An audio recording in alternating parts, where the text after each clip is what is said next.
Hello friends, तो मुझे बाल बाए हुए 3 से 4 दिन हो गए और बाल ऐसे उलझ गए थे। आज बहुत बहुत मुश्किल से मैंने बाल बाए, सच में पूरे उलझ चुके थे ये, क्योंकि टाइम ही नहीं मिलता सारे दिन। बस घर का काम, सुबह उठते ही वापस घर का काम, शाम तक करते रहे हो और बस यूं ही दिन निकल जाता है, पता ही नहीं चलता। तो मैंने बाल नहीं बाए हुए थे, 3 से 4 दिन हो गए थे। बड़ी मुश्किल से एक एक थोड़े थोड़े बालों को लेकर थोड़े बालों को लेकर फिर अच्छे से बाया, ताकि और बहुत दर्द भी हो रहा था क्योंकि उलझ रहे थे बहुत ज़्यादा। तो देखिए, जिस तरह ये बाल उलझ गए ना, 3 से 4 दिन नहीं सूते, बाए नहीं मैंने, तो उसी प्रकार हमारा जो स्टूडेंट्स का जो पढ़ाई है वो भी ऐसे उलझ जाती है। कैसे? अगर हम 3 से 4 दिन पढ़ाई को छोड़ देते हैं तो हम उलझ जाते हैं। हमें क्या पढ़ना है, हमें कैसे पढ़ना है, हम कौन से टॉपिक को कवर करें। हम ऐसे जब हम 3 से 4 दिन नहीं पढ़ते ना, तो ऐसा सोचने में हमारा एक दिन तो पूरा चला जाता है। हम क्या कहाँ से स्टार्ट करें, कौन सा टॉपिक पढ़े, किस टॉपिक को पहले पढ़ना है, कौन से सब्जेक्ट को पढ़ना है। सच में ऐसा ही होता है, क्योंकि लाइफ में जो कंसिस्टेंसी होती है बहुत बहुत इम्पोर्टेंट रोल प्ले करती है हमारी जर्नी में। और देखिए, स्टूडेंट की जो जर्नी होती है ना, वो कुछ ऐसे ही होती है। हम चाहे कितने भी इंटेलिजेंट हो, हम चाहे प्रतिभाशाली ही क्यों ना हो, लेकिन अगर हम पढ़ाई नहीं करेंगे तो क्या हम बन सकते हैं? तो क्या हमारा पेपर अच्छा हो सकता है? नहीं हो सकता भाई। हमें पढ़ना पड़ेगा, हमें कंसिस्टेंसी रखनी पड़ेगी, हमें स्मार्टली वे में चलना पड़ेगा।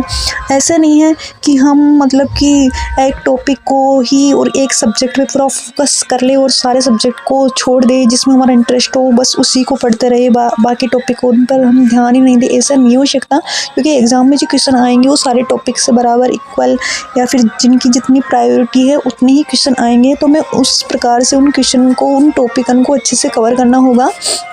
और देखिए, हमें ना जो हर तरीके को फॉलो करना होगा। ऐसा नहीं है कि हम थ्योरी पढ़कर बस हम सक्सेस हो सकते हैं, क्योंकि अगर हम थ्योरी पढ़कर सक्सेस हो सकते हैं, बट हमारे जो कॉम्पिटिटिव हैं, जो हमारे समान जो एग्ज़ाम दे रहे हैं, वो बच्चे कितना प्रयास करें, कितनी मेहनत करते हैं। वो थ्योरी पढ़ते हैं, वो MCQ लगाते हैं, वो PYQ लगाते हैं, फिर वो टेस्ट लगाते हैं, फिर वो बार बार प्रैक्टिस करते हैं। तो भाई, हमें तो उनके समान बनना पड़ेगा, उनके समान चलना होगा। हाँ, आप ये नहीं है कि आप PG नहीं पढ़कर रहकर कोई जॉब लग सकता है, किसी की वो ही उसी की जॉब लग सकती है, घर में रहकर कोई जॉब लग नहीं सकता। ऐसा नहीं है, बस ऐसा है कि हम घर में रहकर भी हम कितना एफर्टली और हम कितना अच्छे तरीके से बेटर से हम पढ़ाई कर पाते हैं। हम घर में रहकर भी हम अपने अकॉर्डिंग खुद को एक मेंढक की भांति मत समझिए कि हाँ, हमारे पास अगल बगल कोई नहीं है, हम बस कोई की मेंढक की भांति बस चल रहे हैं, हमें आसपास का माहौल का पता ना हो। जो हमारे कॉम्पिटिटिव है उनके समान हमें उनके समान किसी चीज़ का पता ना हो, कैसे तैयारी करें, किस प्रकार से। तो देखिए, आज वक्त है तो खुद को बदलने का, आज वक्त है तो खुद को अपने कॉम्पिटिटिव के समान, उनके समान चलने का है। तो पहले आप किसी भी टॉपिक की पहली नींव होती है ना, मकान की नींव कैसी होती है? अच्छी होनी चाहिए। तो उसी प्रकार पहला पढ़ना चाहिए हमें थ्योरी पढ़ने के बाद फिर उसके निकालने चाहिए हमें MCQ। जितने भी है तो MCQ या PYQ हो तो वो भी बेटर है, PYQ नहीं हो तो MCQ। क्वेश्चन तो जिस टॉपिक के पढ़ो उसके क्वेश्चन निकालो। क्वेश्चन निकालने के बाद फिर हमें उसको अगले दिन या 2 दिन बाद कभी भी तो उस पर हमको फेरनी है एक नज़र, फास्टली एक नज़र फेरनी है, ताकि हमने जो कंटेंट पढ़ा था वो हमें, हमारे जो मस्तिष्क है उसको हमें याद हो जाए। देखिए, जब हम देखते हैं ना तो हमें 10% जब हम सुनते हैं ना तो 10% चीज़ें याद होती हैं, और जब हम केवल देखते हैं तो हमें 20% याद होती है। और जब हम देखते हैं और सुनते हैं तो हमें 50% याद होता है। और जब हम खुद उसको या तो अंडरलाइन करते हुए या लिखते हुए या कुछ भी, आप अगर बुक भी पढ़ रहे हो ना तो कुछ भी आप अंडरलाइन करते हुए या कुछ भी नोटिस करते हो, आपके हाथ में पेन होना चाहिए। तो हम ऐसे क्रिएटिविटी करके पढ़ते हैं या नोट्स बनाकर पढ़ते हैं कुछ भी चीज़ वो, तो उसमें हमें 90% हम उसमें इन्वॉल्व होते हैं, यानी कि हमारी जो ज्ञानेंद्रियाँ हैं वो एक्टिव होती हैं। ये आपको पता होगा। तो आपको पढ़ना है ना तो आप ऐसे पढ़िए। और देखिए, अब आप कहोगे कि आप तो घर में रहकर बार बार डिस्टर्ब होती हो। हाँ, मैं होती हूँ, मैं सच बात है। मैं जब भी पढ़ती हूँ घर में, मैं कभी भी मतलब ऐसा फिक्स नहीं है कि मैंने 2 घंटे लगातार पढ़ी हो। हाँ, वो बात अलग है कि मैं जब सब घर वाले फैमिली मेम्बर सो रहे होते हैं तो मेरी पढ़ाई हो जाती है, वरना जब दिन में या कभी भी, अभी तो खैर टाइम नहीं मिल रहा दिन में, पर जब भी मतलब उठ जाने के बाद फैमिली मेम्बर जब उठ जाते हैं तो उसके बाद खूब आवाज़ें आती हैं, खूब शोर शराबा रहता है, पर फिर भी मुझे जो पढ़ना होता है वो पढ़ लेती हूँ। मुझे पता है कि शोर शराबे में किस तरह से पढ़ाई करनी चाहिए और शांत माहौल में किस तरह से। जब शांत माहौल होता है तो मैं अपने आप को उसके अकॉर्डिंग पढ़ लेती हूँ, अब जो शोर शराबा होता है तो मैं उसके अकॉर्डिंग पढ़ती हूँ। तो यही है कि हमें हर मतलब हम क्या हमारा युद्ध है, हम रणनीति के साथ हमें युद्ध को जीतना है।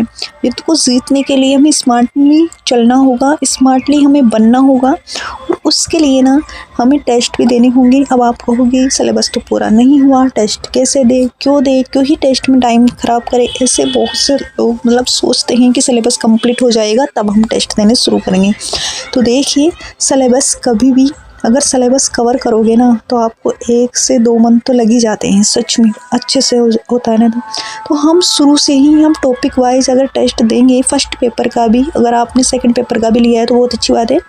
और मैंने अभी तक मतलब सेकंड पेपर का नहीं लिया, पहले मैंने अभी जो निकली थी वैकेंसी, जो उसमें मैंने एग्ज़ाम लिया 2025 में, उसमें मैंने हिंदी का लिया था टेस्ट, सीरीज ज्वाइन की थी एनडीसी क्लासेस की, बहुत अच्छी थी।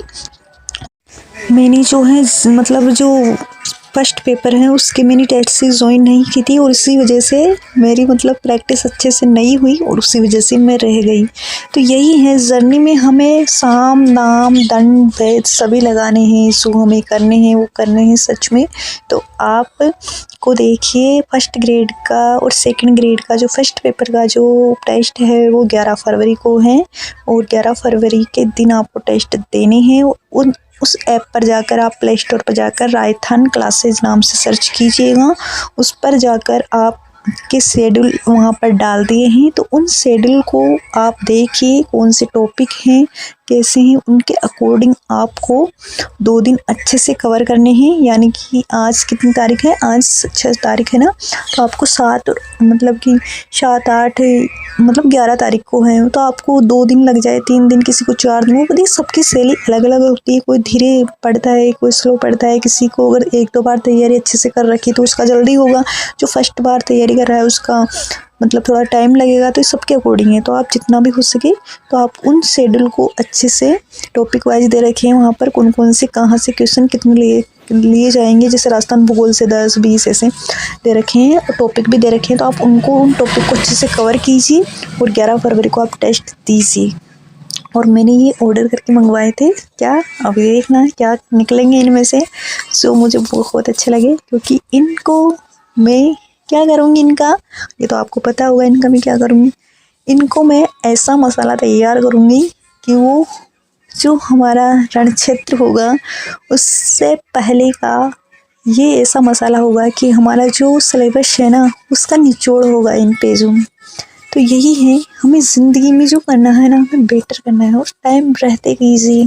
क्योंकि अगर हम सोच लेंगे हाँ अरे एग्ज़ाम के बहुत दिन हैं, कर ही लेंगे, क्या ही होगा, तो देखिए एक एक दिन हमारा वो सब हिसाब मांगेगा क्या कितना है। और देखिए समय की कदर कीजिए, समय आपकी कदर करेगा।